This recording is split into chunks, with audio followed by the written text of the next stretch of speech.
अग्नि का प्रभाव था और अग्नि को शांत करने के प्रयास में वो स्वयं आहत होने लगा, किंतु रुका नहीं।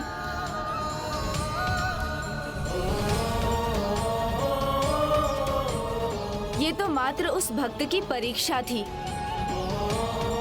शिवलिंग का स्पर्श होते ही उसे प्राण दान प्राप्त हुए।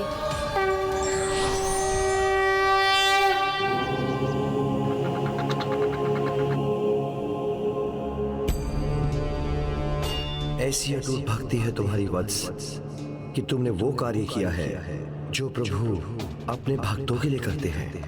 अपने प्रभु को ही अपनी छत्र छाया से ढक दिया तुमने। तपती धूप में छाया प्रदान की। तुम्हारी ये महान भक्ति सृष्टि के अंत तक स्मरण की जाएगी। सृष्टि के अंत तक स्मरण की जाएगी।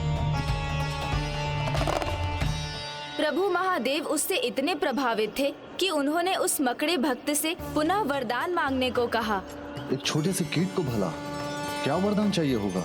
प्रभु की भक्ति भक्तों में भेद नहीं करती, फिर चाहे वो कोई मनुष्य हो या छोटा सा कीट, उसकी भक्ति ही उसे सच्चा भक्त बनाती है। ये तो उस मकड़े भक्त ने प्रमाणित कर ही दिया था। इसीलिए मुझे पूर्ण विश्वास है कि उसने मांगा भी वही होगा जो एक सच्चा भक्त मांगता। क्यों गणेश? हाँ भ्राता, भक्त मकड़े ने सयुज्य मुक्ति का वरदान मांगा। वत्स, मैं तुम्हें सयुज्य मुक्ति का वरदान देता हूँ। इतना ही नहीं, मैं तुम्हें ये भी आशीष देता हूँ कि यहाँ जो भी सच्ची निष्ठा से भक्ति करेगा, वो मनुष्य हो अथवा कोई जीव, चींटी हो या विशालकाय गज, उसे मुक्ति प्राप्त होगी और मेरे साथ सदैव तुम्हारी पूजा होगी।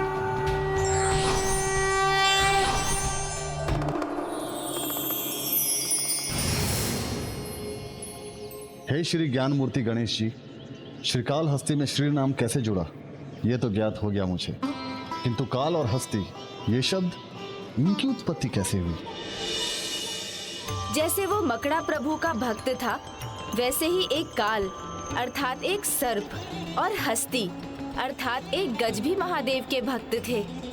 प्रत्येक भोर में वो गज हस्ती पुष्प गुच्छ और बेलपत्र के साथ अपनी सूंड में जल लेकर आता था।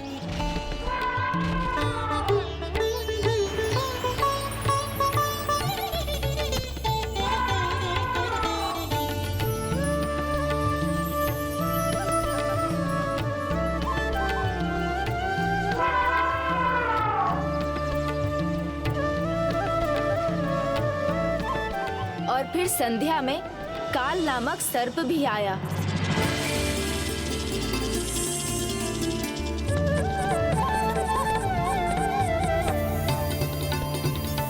उस सर्प के अनुसार वो पत्र और पुष्प प्रभु के योग्य ना थे, तो उसने प्रभु के स्थान को स्वच्छ किया, फिर शिवलिंग को मणियों से सज्जित किया और प्रभु पूजा में रम गया।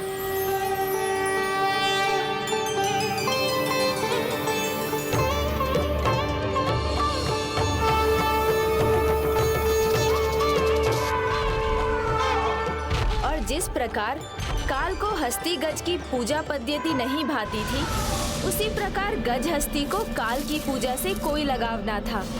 वो काल की लाई मणियों को पत्थर समझ दूर फेंक देता था और काल उसके पुष्पों को। ऐसा कुछ दिनों तक निरंतर चलता रहा, किंतु एक दिन क्रोधित होकर उस गज ने मणियों को जलाशय में फेंक दिया। जब रात्रि में सर्प वहां पहुंचा, तो वो प्रभु के शिवलिंग के निकट पुष्प और पत्र देखकर बहुत निराश हुआ। उसने अपने अनुसार उस स्थल को स्वच्छ किया, फिर उसकी प्रतीक्षा में वहीं स्थित हो गया जिसने उसकी मणियों को हटाया था। और फिर अगली भोर दोनों शिव भक्तों में युद्ध छिड़ गया।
सर्प और गज के इस भीषण युद्ध में वो अवस्था भी आ चुकी थी जब उस असहनीय कष्ट को सहन कर पाने में असमर्थ वो गज अपनी अंतिम श्वासें गिन रहा था।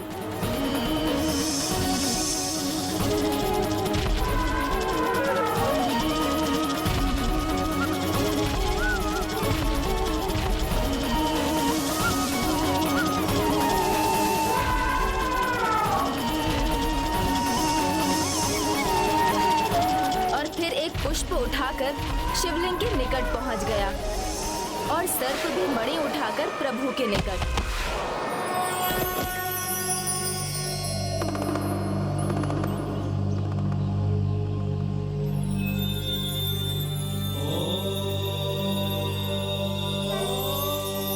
कल्याण। जब दोनों के प्राण लौटने लगे तो मकड़े भक्त के समान काल और हस्ती दोनों ने सयुज्य मुक्ति ही मांगी। उनकी इस भक्ति से प्रभावित होकर प्रभु महादेव ने उन्हें मात्र मुक्ति ही नहीं दी, अपितु एक अनूठा आशीष भी प्रदान किया। मुक्ति के साथ मैं तुम दोनों को यहाँ एक विशेष स्थान देता हूँ। आज के बाद तुम दोनों के नाम मेरे नाम से जुड़ जाएंगे और तुम दोनों के चिन्ह मेरी इस शिवलिंग के ऊपर होंगे।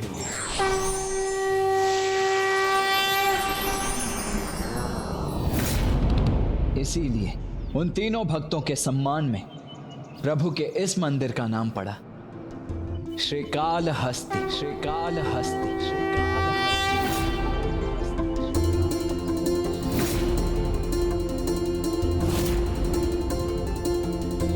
श्रीकालहस्ती की जय। श्रीकालहस्ती की जय।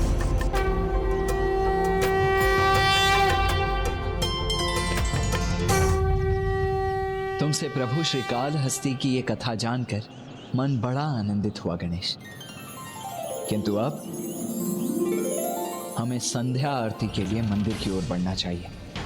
नहीं नहीं भ्राता, मैंने अभी तक आपको वो मुख्य कथा तो सुनाई ही नहीं है जिसका संबंध पाशुपतास्त्र से है, जिससे आप सुरापद्मन का वध कर सकेंगे। और मात्र पाशुपतास्त्र ही नहीं, इस कहानी के माध्यम से मुझे आपको विवाह के लिए भी तो मनाना है। माँ, जब प्रभु महादेव किसी ऐसे कार्य के लिए कहीं प्रस्थान करते हैं तो आप अपना समय कैसे व्यतीत करती हैं? ये कैसा प्रश्न पूछ लिया मैंने? माता क्या सोचेंगी? तुम्हारे इस प्रश्न का अर्थ मैं समझती हूँ पुत्री। हो ना हो, तुम भी पुत्र कार्तिकेय को अपने स्वामी के रूप में स्वीकार करने लगी हो। पुत्री, जब महादेव ऐसे विशेष कार्यों के लिए बाहर जाते हैं तो मैं उनके कुशल क्षेम के लिए पूजा में व्यस्त रहती हूँ। इससे मेरा ध्यान भी बटा रहता है और मैं किसी भी कारण से उनका ध्यान नहीं भटकाती। किंतु मैं अपने मन को कहाँ व्यस्त रखूं? तुम भी अपना ध्यान लगाने के लिए महादेव का 16 सोमवार का व्रत कर सकती हो। इससे तुम्हें अपना मनचाहा वर भी मिल जाएगा और तुम उसके हित में पूजा भी कर सकोगी।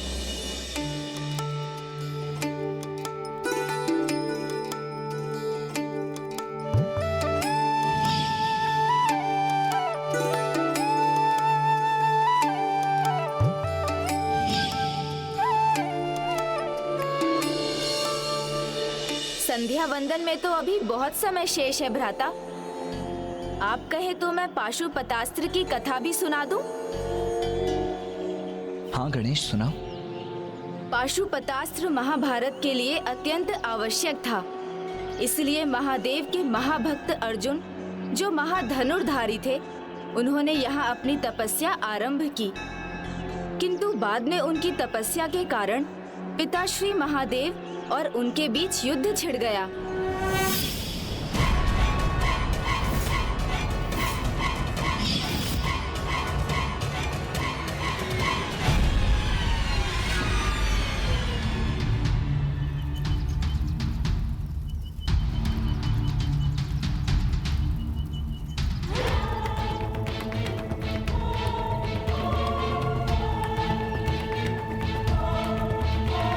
देव ऋषि का विश्व शांति के लिए यज्ञ जितना विशाल होगा, चुनौती भी उतनी विशाल होगी उस बालक कार्तिकेय के सामने।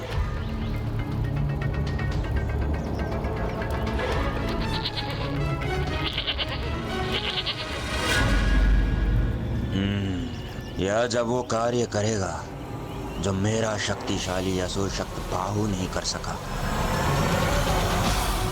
नारायण अवतार श्री कृष्ण की प्रेरणा से पांडुपुत्र महारथी अर्जुन ने पाशुपतास्त्र प्राप्ति के लिए जगत पिता महादेव की तपस्या आरंभ की।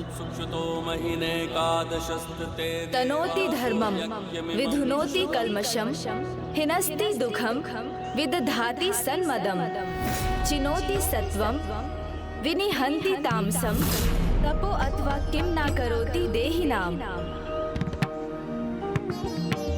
अर्थात तप धर्म का विस्तार ही नहीं करता अपितु दुख का विनाश भी करता है, साथ ही अस्मिता भी देता है और सत्व का संचय करता है। तप से सब कुछ संभव है। उसी प्रकार महारथी अर्जुन की तपस्या के चरम ने असंभव को संभव किया। उनके जाप से कैलाश ही नहीं महादेव भी अछूते नहीं रहे।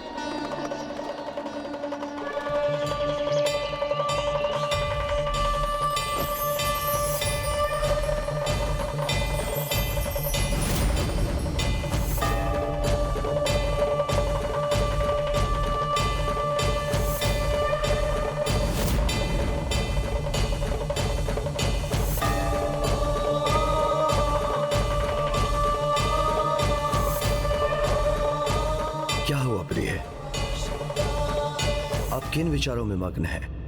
स्वामी, अपार शक्ति के साथ अपार दायित्व भी निभाना पड़ता है। अपने तप के फल स्वरूप महारथी अर्जुन को पशुपतास्त्र प्राप्त होगा, किंतु स्वामी, क्या महान धनुर्धारी अर्जुन सदा इसका प्रयोग अपनी बुद्धिमानी से और न्याय के लिए ही करेंगे? ये तो हमें तभी ज्ञात होगा देवी, जब अर्जुन की परीक्षा होगी।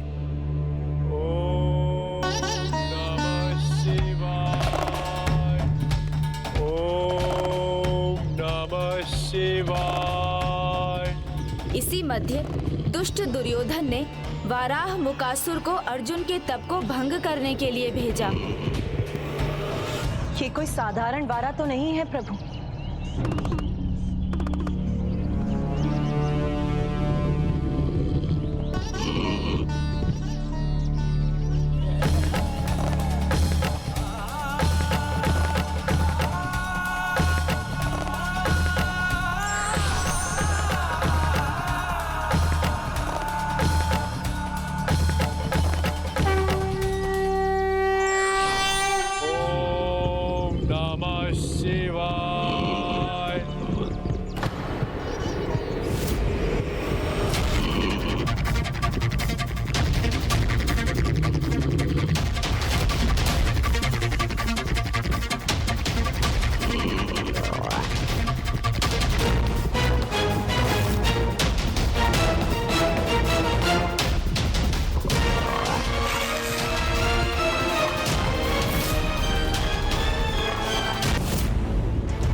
मैं अपना धनुष कदापि नहीं झुकाऊंगा।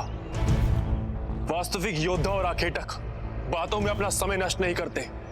अपना लक्ष्य साधो और संभव है तो मुझसे पहले उसका वध करो।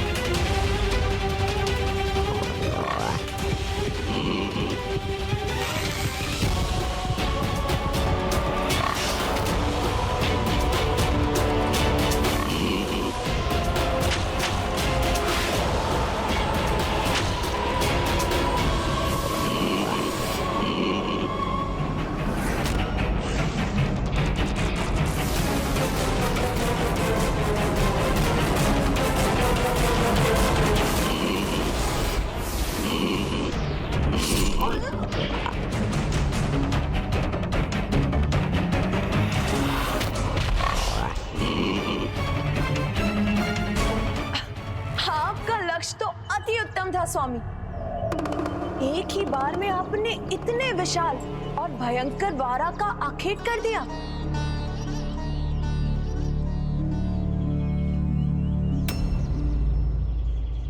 देवी, आपसे भूल हो रही है। मेरा बाण है इस वारा के अंत का कारण। आप एक कुशल योद्धा अवश्य है, किंतु प्रहार तो मेरे बाण ने भी किया है इस पर, इसलिए मुझे विश्वास है इसे आहत भी मैंने ही किया है। आपको विश्वास है और मैं अपने बाण के वार को लेकर पूर्ण रूप से आश्वस्त हूं। जब दोनों बाणों ने एक ही समय पर इस पर आघात किया है, तब तो ये मृत वारा ही बता सकता है कि इसके प्राण पखेरु किसके आघात से निकले हैं। जो आखेट करते हैं उन्हें भली भांति ज्ञात होता है कि आखेट होने वाला जीव उनके ही बाण से मृत्यु को प्राप्त हुआ है, किंतु तुम तो ठहरे एक तपस्वी। तुम्हें भला कौन श्रेष्ठ धनुर्धारी मानेगा और कौन स्वीकार करेगा कि तुम्हारा बाण ही सफल हुआ है? उचित कहा तुमने। बिना प्रमाण के कौन स्वीकार करेगा? इसीलिए मैं तुम्हें चुनौती देता हूं। आओ, युद्ध करो मुझसे और प्रमाणित करो कि तुम्हारा कौशल और तुम्हारे बाणों की शक्ति मुझसे श्रेष्ठ है। और जो भी इस युद्ध में विजय प्राप्त करेगा, आखेट भी उसी का प्रमाणित होगा। उचित है। ही था कि उन्होंने किराट अवतार में प्रभु को चुनौती देकर स्वयं अपनी परीक्षा स्वीकार की थी। मेरे साधारण बाण ही तुम्हें पराजित करने के लिए पर्याप्त है।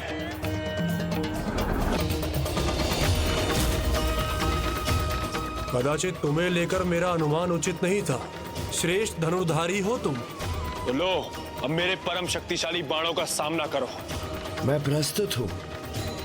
उचित है। वायु अस्त्र।